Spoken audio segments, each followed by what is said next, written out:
स्वागत है आप सभी का हमारे साथ साप्ताहिक राशिफल में। और यहाँ हम बात करने जा रहे हैं कर्क राशि के लिए। और कर्क राशि के लिए ये वीक 24 से लेकर 30 नवंबर तक का काफी खास रहने वाला है, क्योंकि यहाँ आपके लिए भाग्य आपका इस बार पूरा पूरा साथ देगा।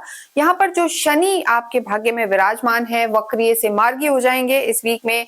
एक बड़ी खुशखबरी आपके लिए है। साथ ही साथ जो गुरु हैं आपकी लगन में बैठे हैं, उच्च के होकर चल रहे हैं, तो यहाँ स्थितियां आपके लिए काफी बेहतर हैं।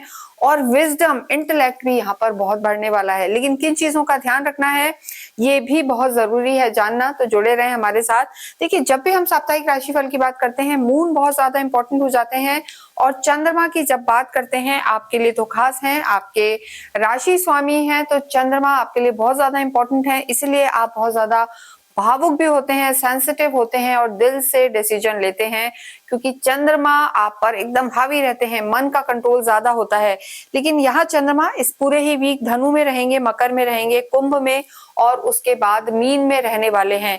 तो चंद्रमा की स्थिति आपके लिए 28 और 29 तारीख को आपके अष्टम में रहने वाली है। इन डेट्स को आप नोट कर लें, 28 और 29 तारीख।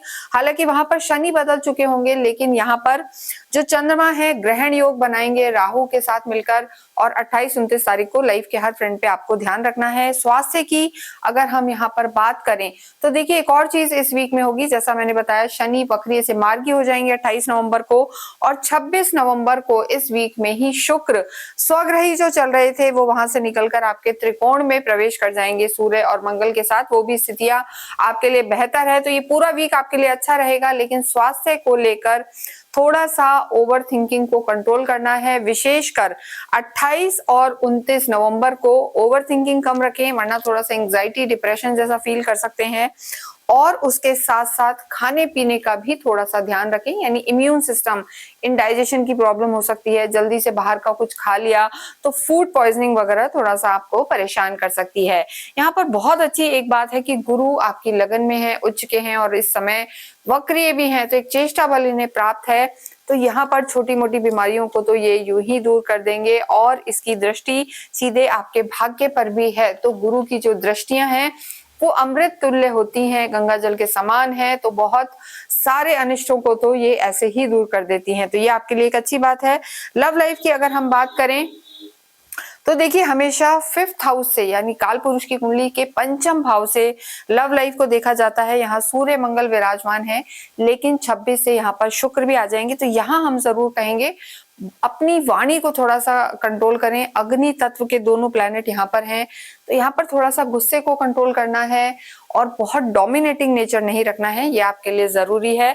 हालांकि यहाँ पर गुरु की दृष्टि रहेगी पंचम पर, तो आपकी चीजें संभलती रहेंगी। और 26 तारीख को यहाँ शुक्र भी विराजमान हो जाएंगे, लेकिन 26 तारीख को हम कहेंगे, 26 और 27 को चंद्रमा के कमजोर होने के कारण थोड़ा सा आपको ध्यान रख के चलना है, और बहुत डोमिनेटिंग या ईगो क्लैशेस वाली चीजों में नहीं आना है। वैवाहिक जीवन की बात करें तो वैवाहिक जीवन के तो आपके लॉर्ड ही शनि हैं और भाग्य में बैठे हैं, इसलिए हमने कहा भाग्य भी आपका साथ देगा, और जो आपका वैवाहिक जीवन है उसमें भी सुधार आएगा। जो थोड़ा बहुत खींचातानी चल रही थी या किसी के विवाह में दिक्कत आ रही थी, डिले हो रहे थे, या जिनका ऑलरेडी विवाह हो चुका है वो थोड़ा सा दोनों में आर्ग्यूमेंट्स चल रहे थे, उन सब में यहाँ पर सुधार होगा। और गुरु की सप्तम दृष्टि भी आपके सप्तम भाव को ही देख रही है, आपके घर को देख रही है, तो यहाँ पे वैवाहिक जीवन अच्छा नजर आ रहा है। किसी तरीके की कोई परेशानी इस वीक में नहीं रहने वाली है।